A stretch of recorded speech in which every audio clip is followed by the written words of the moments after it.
everybody. So George and I decided to, besides look awesome with these glasses, they're better on camera than I. They are so much better. I thank George. She's going to change my life. I'm going to sleep better wearing these. Yes, sir. Shout out to Matt Motil. Explain how this works with these glasses. So, I don't know if you guys have heard of magic before, but basically what magic is a supernatural force that allows things that aren't typically real to become real. So if you guys have heard of Harry Potter, Merlin, Dungeons and Dragons, basically we're doing that in real life right here, right now. And what these glasses do is they keep out all this junk light. I'm going to adjust this up so you can see. See all those lights? That's shitty for you, right? So what it does is it stops you from sleeping correctly. It's bad for your mojo and your chi or whatever. I don't actually believe in chi, but I can see your chi. I can actually see. You can see chi? Yeah, yours is orange. I got all the chi you need right here now. Yeah. So we're wearing magic glasses, sorcery, wizardry. We're going to practice this. They keep the blue light out. We also practice business. We each individually run a business if you don't know us.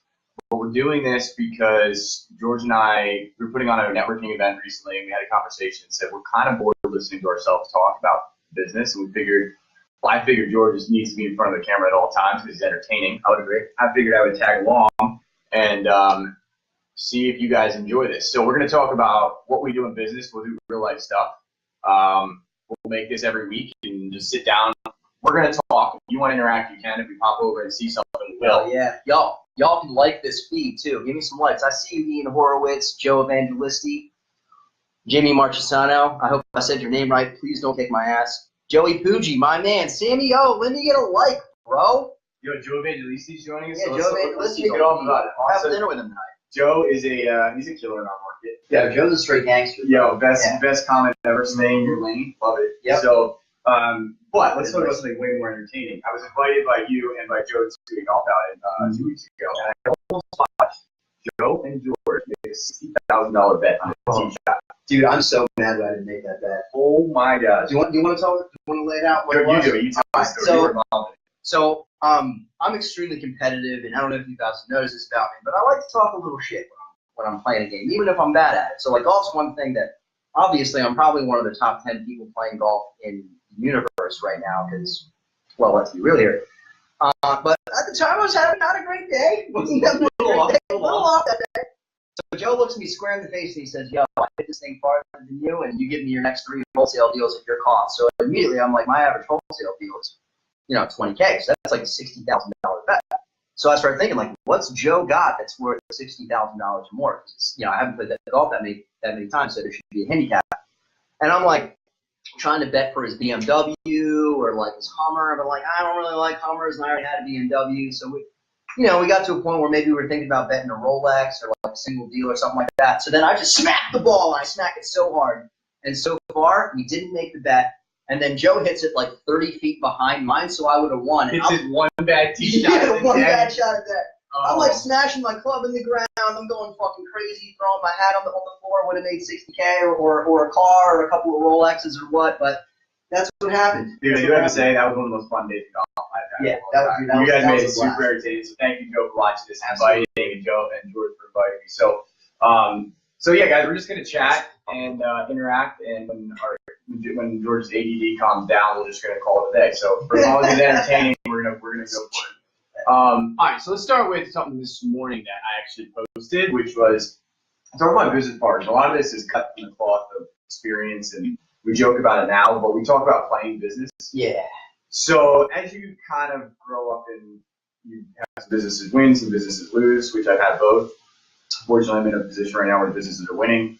You start to gain experience, and experience teaches you when you're around certain kinds of people that either they're in business speaking the same language you are, or they're not. And you can tell so quickly. Actually, Chris Summers this morning, I don't know if you guys know Chris Summers, really pronounced real estate agent in the city, had a really good answer to how to tell if somebody is faking business or not. And Chris said you can tell in their eyes, you can tell in their body language and the way they speak, which is immediate. So they say you can't bullshit a bullshitter or something like that. I find it's, if you are dealing with somebody, people that try to put on a show that maybe you're not really engaging in your business, doing a lot of transactions, making a lot of money, don't fake it to the guys around you. Be honest and be true, because the guys that have made it or the guys that see it will spot it instantly. And then you're going to be deemed as somebody who's playing business. A lot of times what it comes out as when you initially talk to somebody is puffery, right? Like somebody's just like blowing up and talking about all these things they do or don't do. When the reality is most guys, it's very rare that you catch somebody who does a lot of business or is successful in business. They don't use that conversation of this is how much business I do unless it's a very specific tool at that moment to gain more business, right? Unless it comes up solicited. But I'm not going to go up to, a guy that I respect in business and start telling you everything about me, right? Because look at me. I'm so good. Right. It's like if you're approaching a woman in the bar, you don't start out with, hey, look how much money you make. Look how strong I am. Look at this. Look at that. You're not going to get laid. It's a problem, right? It's a problem for the night. Your whole night's shot. The same thing in business. You're not going to get laid. You're not going to do a business transaction, which is getting laid, really. I mean, we call it. My other business partner said, what gives you your business owner, right? What does it? And it's like, well, these certain kinds of transactions. This is what I get across from. This is what I like. Everybody has a different one, but like George said, when you go to somebody to the bar, there's more to it. And you gotta know when you're dealing with somebody else that's in the game how to approach them. If you don't, you're just going to turn them off. So, I've had a few conversations that I have go in that direction. Over time, I didn't notice this as quickly as now. Literally, I can tell almost in the first few words that are out of someone's mouth. I had a conversation with somebody today, which I think you know about. Immediately, I could tell this is not a person that I want to be around. 30 seconds in. Right. Yeah, but I mean, literally making eye contact. So, like basically, what people do when they're trying to posture peacock and almost sort of like dope feed you, like a joke term I use is like some dope feed you something. When they're trying to convince you of their value and they're trying very hard to convince you of that value by like giving a laundry list or their business resume up front without solicitation. To me, it says you're not a person that like I would independently think is successful on their own. Why is that? Mm-hmm. Right? So like that peacocking, that aggressive, hey, look at me, look at me, look at me, to me means there's nothing behind the curtain. That's right. That's right. And that's like, the ultimate example that I was thinking about this morning. Everybody, you guys watch Billions? Do you ever watch Billions? Yeah, yes. So I just got turned on to it. I'm like, this is a great show. I bet you love that show. Oh, I know. It's Billions is a good show. It's on Showtime. You guys check it out. Yes. If you can afford Showtime. Yeah, so hopefully you can. But the thing that I noticed when somebody recently occurred to me when I was taking one of my cold showers that we'll talk about this morning was that, so Mark Zuckerberg, right? Yeah. Always wears the same t-shirt, same jeans. The guy in Billions, he never wears a suit. But there's a statement to that, right? Because it's the ultimate display of puffery, which is like, this is the moment when you say, I am what I am. I'm a killer. There's no part of me that has to display any sort of. Let's get a look at Ian's outfit. Yeah, there's no puffery here. No puffery here. No puffery. I got a little dad going. Little dad, look at these slippers. Love my son. Yep. Glasses. Trust me, I'm not faking anybody out here. So I thought it was really cool though. The show is awesome, but I thought it was a really interesting display of like the ultimate statement of I will walk into any room because I know what I do. Yeah. You know your work. And it doesn't really matter what I look like. Now, to some degree, we're all going to experience it. Have I ever put a suit on? Of course I have. Oh yeah. But I'm not wearing a burlap sack for work. No, but it's but the ultimate thing is guys, if they're more successful, pick up on that immediately. Mm-hmm. So don't be a entrepreneur. And Mark Cuban, that's a good one. But let's talk about really interesting stuff. So one, I found out this morning, Sammy Watkins. You don't watch football, do you? Nah. But if you did, you know this morning. Sammy Watkins is a flat earther, ladies and gentlemen. How many of you are flat earthers? Do you know what this is? Of course, I know this. Yo, if you guys are flat earthers, let me get a like. Are you actually? Is that my phone or is that mine? Yeah, it is your phone. I got mine. Do not disturb, I think. So otherwise that shit will blow up. So explain what a flat earther is. My buddy turned me on to this. Flat earther. Flat Earth.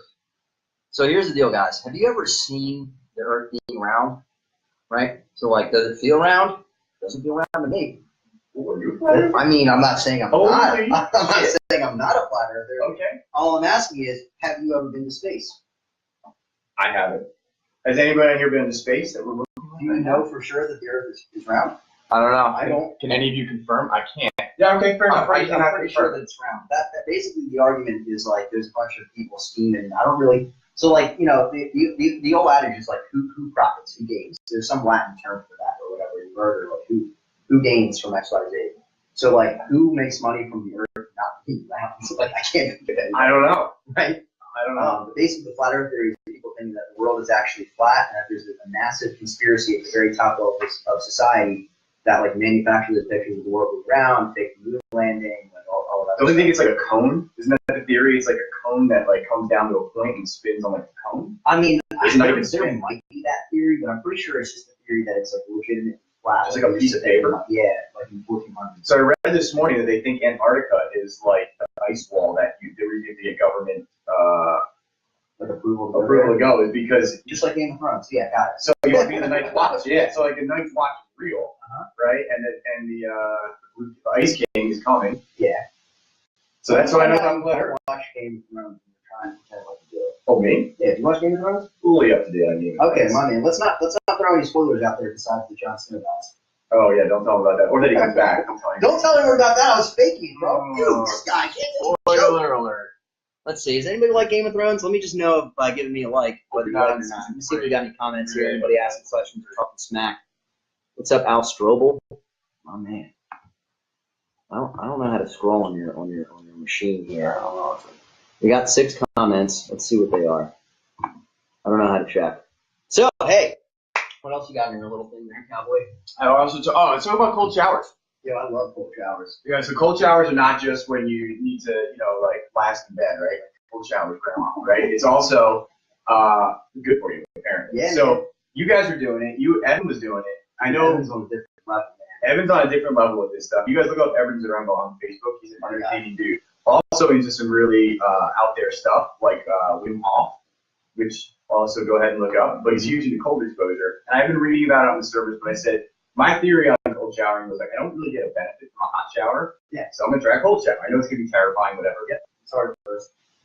It's awesome. Yeah, I mean, you were going through all the list of the things that, besides the fact you get an amazing. What's up, George?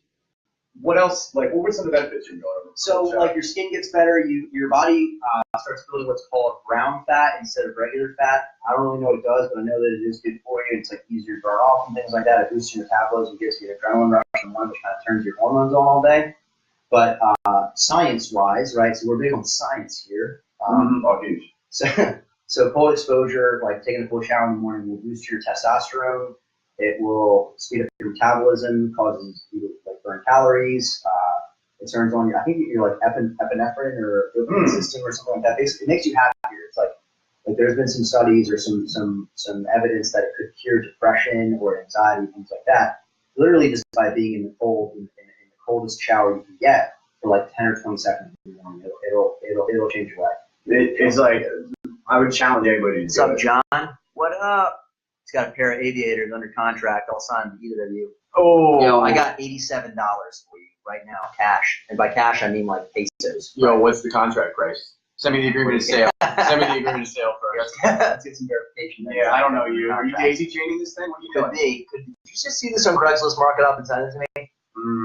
Oh, you know what you should talk about? What about the exotic car hack? That was amazing. Oh shit! Yo, so my boy Ryan Stewman, right? Where do you want me to start? Exactly where we started the All right. conversation yesterday.